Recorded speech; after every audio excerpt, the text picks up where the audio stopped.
Olá, meus caros estudantes do curso Superior de Tecnologia em Agronegócios. Tudo bem com vocês?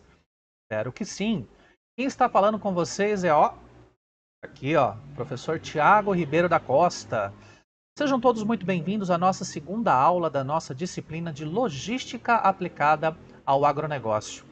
E como sempre, é um enorme prazer poder recebê-los nesta nova aula. Esta que já é a nossa segunda aula da disciplina, e com ela nós vamos encerrar a metade das nossas aulas ao vivo aqui com vocês. Parece muita coisa, mas não é, né? É pouquíssimo tempo para a gente poder discutir todos os aspectos que nós desejaríamos discutir. Então a gente foca mais no essencial, logicamente. E a nossa sensação de que o tempo passa mais rápido, ela se deve muito mais também ao fato de estarmos com uma turma tão bacana, tão interessante, que são vocês que estão aí do outro lado. Aliás, muito obrigado de verdade pelo feedback de vocês. A primeira aula foi muito bem avaliada, tive acesso à enquete, muitos comentários positivos. Claro que nós temos alguns pontos a melhorar, sempre temos, mas a grande verdade é que eu tenho visto que vocês têm estado muito satisfeitos com a nossa disciplina. Eu fico também muito contente pelo carinho e pela receptividade de cada um de vocês. Espero continuar correspondendo com as expectativas de vocês. Tá? Bom, para essa aula nós vamos trabalhar um pouquinho com os elementos básicos da logística.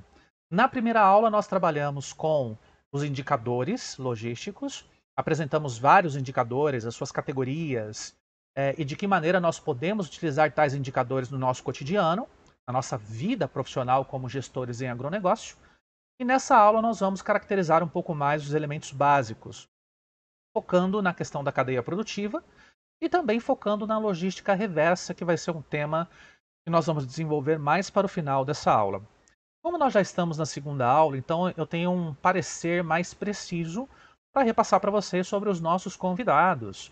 Vocês se lembram que lá na primeira aula nós tínhamos previstos 3 convidados, um para cada aula a partir da segunda aula. No entanto, infelizmente por conflito de agenda, o nosso convidado da segunda aula não poderá estar conosco neste dia 18, nesta quarta-feira à noite. Mas não se preocupem, nas demais aulas nós teremos convidados confirmadíssimos e os temas já anotem aí que serão temas muito interessantes. Na terceira aula, portanto, na semana que vem, dia 25, nós teremos o prazer de receber em aula a professora Simone Molina, ela que é professora do Centro Universitário Integrado, lá de Campo Mourão, minha amiga já de longa data, trabalhou comigo nos projetos de extensão da UEM, e ela tem uma formação muito pautada na questão de perdas pós-colheita. Então ela vai trazer um pouquinho da realidade das perdas pós-colheita à luz da pesquisa científica e, claro, vai discutir conosco todos os conhecimentos ligados a essa questão. Então, dia 25, a professora Simone estará conosco. E já no dia 2 de dezembro, que será a nossa última aula, nós teremos a presença também ilustre do meu colega engenheiro de segurança do trabalho, Enio Nogueira.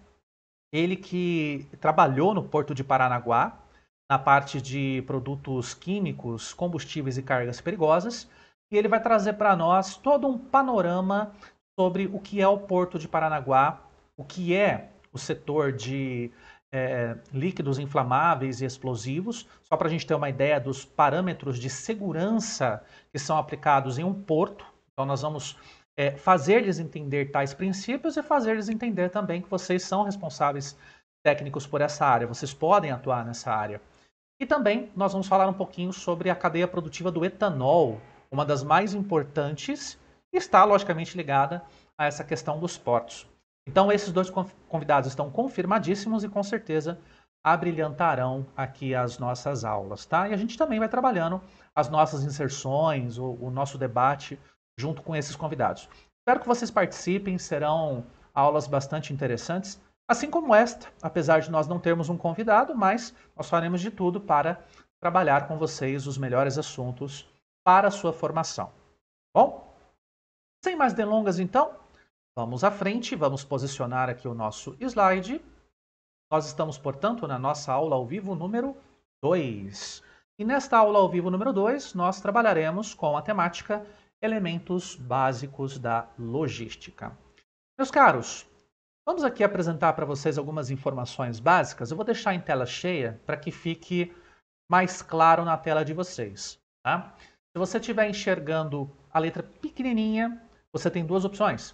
Você pode colocar em tela cheia no YouTube, ou você também pode acompanhar esta imagem que se encontra lá na unidade 2 do livro de vocês. Então a gente aproveitou para trazer um pouquinho algumas informações sobre a evolução da logística no mundo e também no Brasil, que são informações bastante importantes para nós conhecermos um pouquinho mais sobre como que nós formamos os atuais elementos da logística.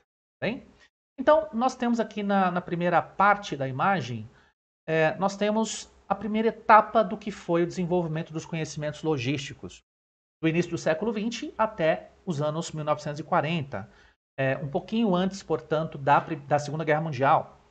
Então, a nossa preocupação era mais com o escoamento da produção agrícola, e essa fase era conhecida como fase do campo ao mercado.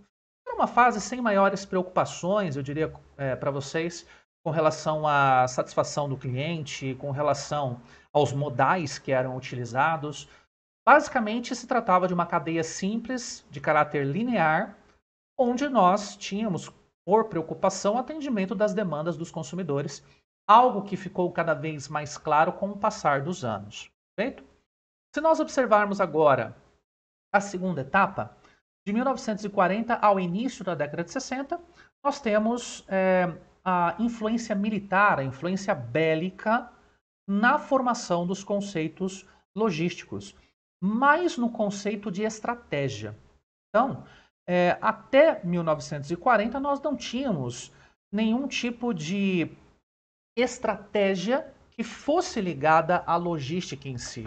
Basicamente, como eu disse, era uma cadeia linear que visava somente o transporte dos produtos produzidos a campo para o consumidor. E eram cadeias bastante simples, pouco ramificadas, eram cadeias as quais praticamente não havia tecnologia de comunicação ou tecnologias informacionais. Já a partir da década de 60, nós tivemos uma grande sinergia com os conhecimentos militares, e com base nisso nós passamos a fragmentar o que seria a cadeia produtiva.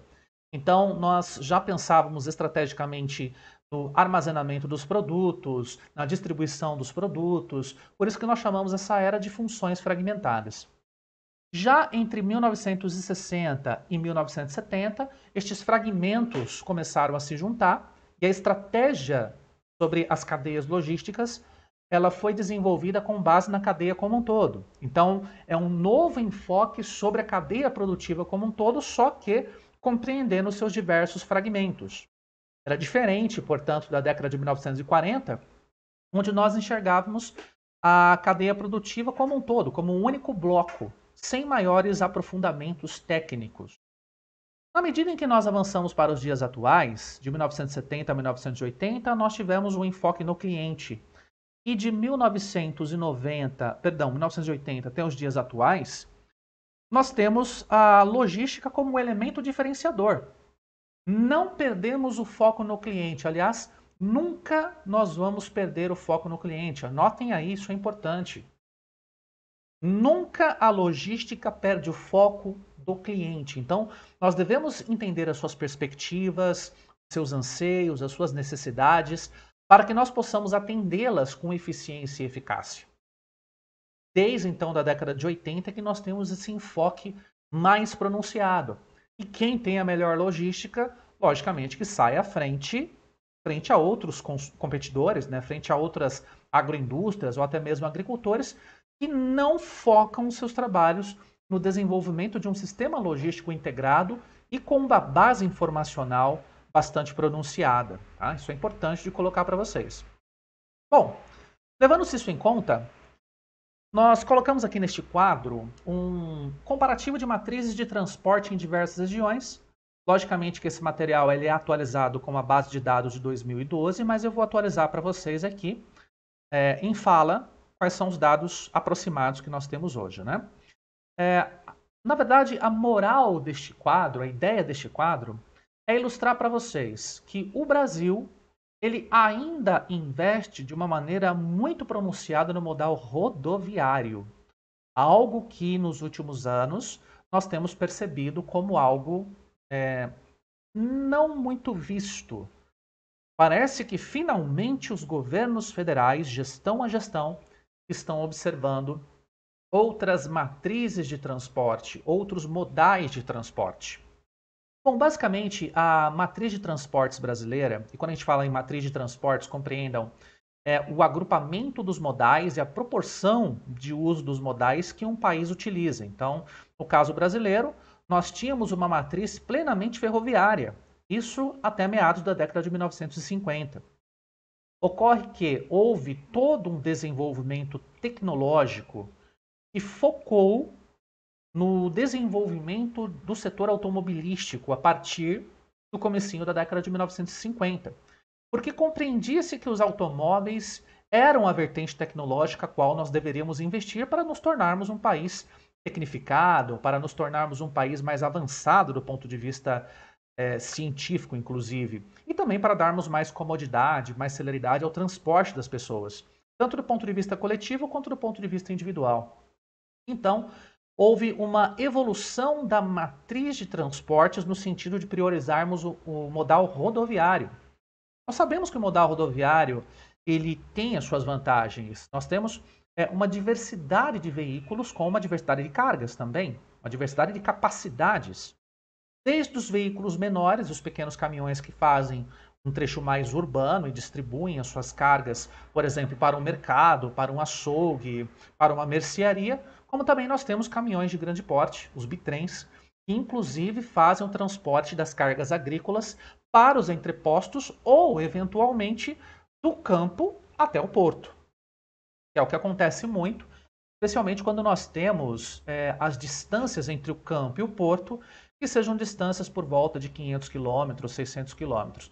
Embora seja muito, muito caro, né? O custo de transporte rodoviário é um dos custos mais caros do planeta por quilômetro rodado, por conta da baixa infraestrutura, por conta dos altos custos de combustível, por conta dos altos custos de impostos e também por conta dos pedágios, né? Se nós queremos ter uma boa rodovia aqui no Brasil, aparentemente a gente tem que pagar uma fortuna para que nós possamos rodar nessas rodovias, né? Então, realmente, nós estamos numa situação deveras crítica, que faz com que boas vantagens do modal rodoviário sejam todas diluídas nessa questão do custo Brasil. Tá? Então, ainda hoje, nós temos majoritariamente a nossa matriz de transportes voltada para as rodovias, algo em torno de 62%. Aumentamos em 3 a 4% o modal ferroviário, isto por conta do desenvolvimento de algumas ferrovias nos principais eixos, corredores de escoamento, corredores de exportação, que estão sendo configurados cada vez mais no norte e no nordeste brasileiro. Também nós temos uma ênfase maior no transporte marítimo, não partindo tão somente dos principais portos, por exemplo, Paranaguá e Santos, mas nós temos um desenvolvimento dos portos do norte, os portos de São Luís, do Maranhão, os portos de Pecém, em Pernambuco, esses corredores que estão se formando na região Nordeste, eles têm sido muito virtuosos no sentido de diminuir as distâncias para quem produz os grãos, as commodities agrícolas, principalmente ali na região do Mato Piba, né, que é a nossa região formada por Maranhão, Piauí, Tocantins e Bahia, que hoje se configura como uma região altamente produtiva na produção de soja, na produção de milho, na produção de algodão, na produção até de trigo. Olha lá, o trigo está crescendo a produção no Cerrado brasileiro e também de cana-de-açúcar e, consequentemente, do açúcar. E, claro, não podemos deixar de lado a cultura do algodão. Tá? Então, nós estamos investindo em infraestrutura também de interligação entre o modal ferroviário, os vários modais ferroviários. E quando eu falo dessa maneira, vocês podem até pensar, poxa, mas o professor errou na sua entonação. Ele falou que nós temos vários modais rodoviários. Ferroviários, né? Na verdade, não é que nós tenhamos dois ou mais modais ferroviários. Nós temos, na verdade, dois padrões de modais. Nós temos os modais com bitolas de 90 centímetros. A bitola é o espaço entre um trilho e outro. E os modais mais modernos, um pouquinho mais espaçados, de 1,20 m. E até então, nós não tínhamos uma interligação com estes dois sistemas. E hoje nos parece que essa interligação está sendo resolvida do ponto de vista tecnológico. Então, a gente vai ter um pouco mais de conectividade com este modal. Tá? Então, nós apenas estamos apresentando os dados que estão aqui no slide, por uma justificativa, né, para melhorar aqui o entendimento, por conta do fato de nós termos o modal ainda rodoviário como modal de maior ênfase, enquanto que nos demais países que são tidos como desenvolvidos, à exceção da China, que hoje é um país em desenvolvimento, mas está chegando a patamares bastante elevados, nós percebemos uma mescla um pouco maior de modais, com uma ênfase maior no modal ferroviário. A China também investe muito no modal de cabotagem, que é um modal marítimo, só que ele é marítimo mais em caráter local, que liga, por exemplo, um porto de um país a outro porto do mesmo país. O Brasil está atualmente com uma regulamentação, em termos de legislação, para intensificar e facilitar o transporte de cabotagem. O nosso transporte de cabotagem é muito fraco, né? Nós não temos transporte de carga do sul para o norte, do norte para o sul, nos utilizando da nossa área legal em termos de águas, que se estende de 200 a 500 quilômetros, a depender da faixa litorânea, né? A depender do local em que nós estamos. E é uma faixa muito interessante para que nós possamos transportar pessoas em curtas distâncias ou até mesmo mercadorias em longas distâncias. Então, logo logo, eu imagino, a gente terá essa oportunidade de ter um transporte de cabotagem também mais evoluído. Mas nós não estamos para falar sobre os modais, nós vamos falar um pouquinho mais nas próximas aulas. O interessante é apenas demonstrar para vocês que existe um caminho em termos de desenvolvimento, que é justamente estar ligado à maior diversificação e integração dos nossos modais, da nossa malha modal. Como eu disse a vocês, nós estamos percebendo então uma evolução mais significativa do modal ferroviário ao longo dos últimos anos. Em especial, nós percebemos nessa série histórica uma evolução que se pronunciou a partir de 2003, 2004, e que agora, infelizmente, dadas as crises econômicas, dada a recessão, a gente não tem tido muito sucesso nessa evolução, ou pelo menos nós estamos percebendo uma redução significativa de investimentos. É certo e líquido que nós temos um investimento estatal direto. Nós temos visto cada vez mais postagens, cada vez mais notícias de que o Exército está atuando na construção dessas ferrovias, né? Esse é apenas um ponto interessante a ser destacado. Logicamente que não é uma função do Exército estabelecer construção, engenharia, etc., mas tem sido como uma das alternativas, tem sido utilizado como uma das alternativas para que alguns projetos que estavam parados há muito tempo, de fato, possam ser finalizados. No Brasil, logo logo, em termos de 5 a 10 anos, nós teremos finalmente um eixo ferroviário que vai ligar o centro-oeste brasileiro até os portos que se encontram na Bolívia e no Chile, especificamente.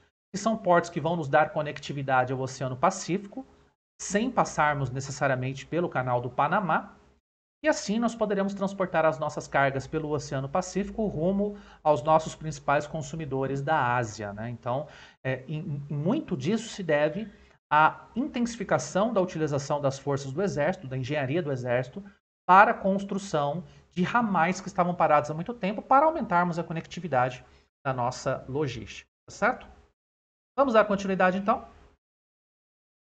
Alguns participantes da logística brasileira, como elementos também, bem rapidinho, nós temos ali os clientes, que basicamente são a figura principal de todo o processo logístico, e nós concentramos as nossas ações naquilo que o cliente prefere. Só que o cliente ele também aparece lá no finalzinho do nosso quadro.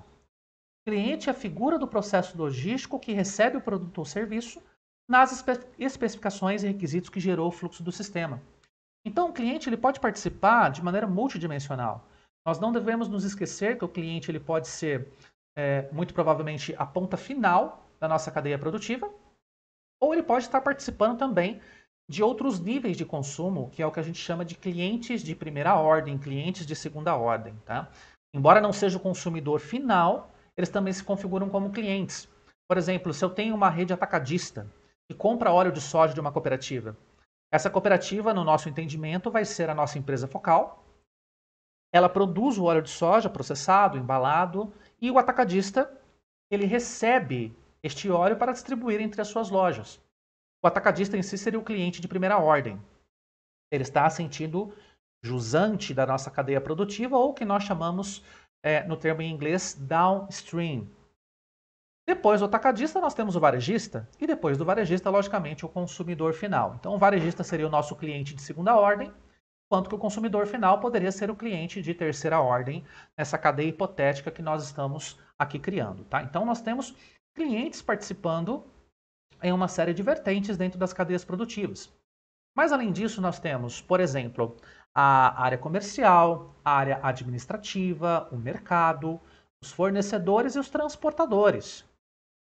Os transportadores eles podem ser contratados diretamente pela indústria processadora ou eles podem ser terceirizados, o que é algo que tem acontecido na logística brasileira, terceirização dos transportes.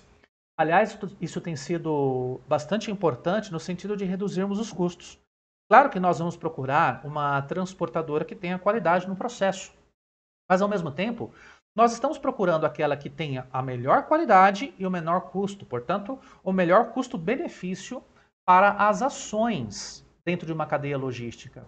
E, logicamente, que existem outros atributos nos transportadores também, não é somente a questão do custo, mas a questão da tecnologia empregada, da rastreabilidade do produto, do nível de informações que é concedido ao vendedor e ao consumidor, e também toda a questão de flexibilidade dos modais que este transportador se utiliza, tendo caminhões de grande porte, caminhões de pequeno porte, aviões, etc., a depender, logicamente, do nosso produto. Okay? Vamos adiante, então. Um componente básico, e isso é importante de salientar para vocês, independente de quantas peças estiverem presentes nas cadeias produtivas, é a questão da informação. E hoje nós cobramos por informação. Vejam vocês mesmos, vocês são os maiores exemplos disso. Na hora que você compra um determinado produto na internet, ou presencialmente falando, aquele produto não está por ali, não está naquele estoque. O que você mais quer é rastrear as informações do produto para saber em que ponto aquele produto está. Em qual transportador, em qual centro de distribuição, qual a rota que está sendo utilizada. E isso no agronegócio não foge à regra. O consumidor ele precisa dessas informações de uma maneira muito qualificada para que ele possa acompanhar as suas rotas de entrega. Assim, a informação é um dos componentes básicos das cadeias de suprimentos, das cadeias logísticas. Então já se foi o tempo em que a gente qualificava uma cadeia logística tão somente por conta dos elementos que pertencem a ela e do transporte de um produto em si. Nós estamos agora falando sobre o transporte até mesmo de informações. E neste material que se encontra em tela, vamos ampliá-lo para vocês poderem verificar. Nós temos nas interfaces uma programação de produção, a localização industrial e as compras dos insumos que serão necessários para a fabricação de um determinado item. Isso é informação. Tudo isso obtido por sistemas de informação. E da mesma maneira, a interface entre logística e marketing nos revela padrões de níveis de serviço, formação dos preços, as embalagens e a localização dos depósitos, que são também informações que são qualificadas, principalmente em sistemas, por exemplo, do Enterprise Resource Planning, que é o planejamento de recursos empresariais, é um módulo ERP ou ERP, que as empresas utilizam hoje para o trânsito dessas informações, para a tomada de decisão. Aliás, eu até digo para vocês que o fato do gestor em agronegócios conhecer software de logística acaba sendo um diferencial muito interessante para que ele possa assumir o posto de gestor logístico por meio de sistemas de rastreamento de informações. Na verdade, nós queremos produzir a quantidade exata, de acordo com a demanda dos consumidores. Nós queremos produzir com a qualidade também correta, dentro das expectativas dos consumidores.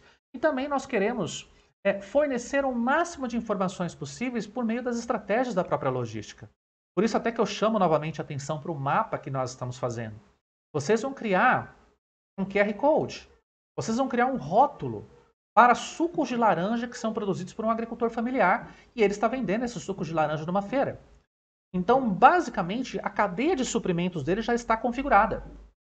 Claro que um gestor em agronegócios poderia analisar essas cadeias por meio dos indicadores.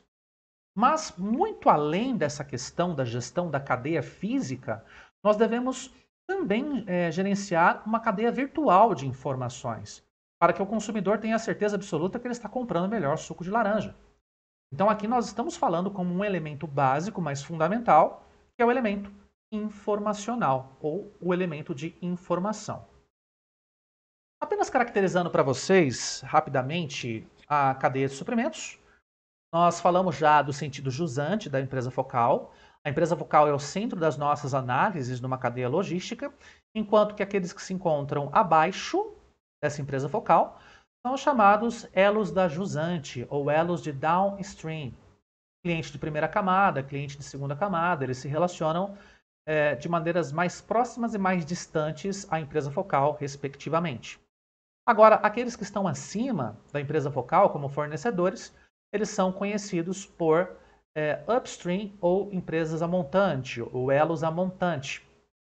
Os fornecedores de primeira camada são aqueles mais próximos à empresa focal, e os fornecedores de segunda camada são aqueles que fornecem para os fornecedores de primeira camada. Podemos dizer o seguinte: nós temos uma agroindústria processadora de óleo, ela recebe a soja ou qualquer outra oleaginosa para o processamento. Ao receber, nós temos o agricultor como um fornecedor de primeira camada, o mais próximo dessa agroindústria. Só que há necessidade desse agricultor se utilizar de insumos para a produção da sua oleaginosa. Então ele vai comprar sementes, vai comprar os agrotóxicos, vai comprar os insumos, os adubos de maneira geral, as embalagens, etc. Todos os insumos necessários para a sua produção de soja têm que vir de uma empresa que é fornecedora de segunda camada. Se a gente considera a propriedade rural como empresa focal, aí nós temos a propriedade rural tendo como fornecedores de primeira camada os fornecedores de insumos e os clientes de primeira camada a agroindústria processadora. Então, depende muito de quem é a nossa empresa focal para a gente qualificar quem é de primeira camada, segunda camada, quem é cliente, quem é fornecedor, se está upstream ou downstream. Perfeito? Ainda adiante, nós configuramos hoje a logística não só com o entendimento de uma cadeia linear, mas nós podemos também e devemos planejar as questões relacionadas à cadeia de suprimentos como um relacionamento em rede. Hoje, dificilmente uma empresa vai operar com um único fornecedor, é muito arriscado. Mesmo essa cooperativa que eu estou me utilizando de exemplo para que nós possamos produzir o óleo de soja, ela não vai receber a semente de soja para processamento de um único produtor. Ela vai receber de um conjunto de produtores que são cooperados ou participantes de um sistema integrado de fornecimento. Se um falha, nós temos como outros fornecedores fornecerem. Então, este arranjo em rede que vocês estão vendo em tela é um arranjo muito mais apropriado, principalmente para prevermos de onde virá o recurso quando o recurso da fonte principal não estiver plenamente fornecido. Nós temos ainda este diagrama que nós vamos colocar aqui na tela cheia para configurarmos mais uma vez os elos de uma cadeia produtiva dentro do agronegócio. Fornecedores de insumo, agricultores, processadores, comerciantes e mercado consumidor. E basicamente nós podemos dizer que o que liga estes elos é o setor de transportes. Aqui no Brasil, majoritariamente rodoviário. Mas nós temos possibilidade também de estabelecer a ligação entre os elos, principalmente entre fornecedores de primeira camada e as indústrias processadoras, por meio de ferrovias. Como é o que acontece, por exemplo, com uma das empresas aqui da região de Maringá, que é uma grande usina produtora de etanol e açúcar, que ela tem a sua unidade processadora em um dos distritos aqui da cidade, e desse distrito, para os seus armazéns, nós temos uma rede ferroviária. Quem fornece cana para processamento, logicamente que vem nos caminhões transbordo. E a partir dos armazéns para um armazém geral, um macro armazém que fica em Paranaguá, que é isso que a gente vai comentar na última aula, nós temos também toda uma rede ferroviária, que poderia ser uma rede dutoviária. Só que a dutovia, que estava prevista para ser construída entre Maringá e Paranaguá, infelizmente não saiu do papel.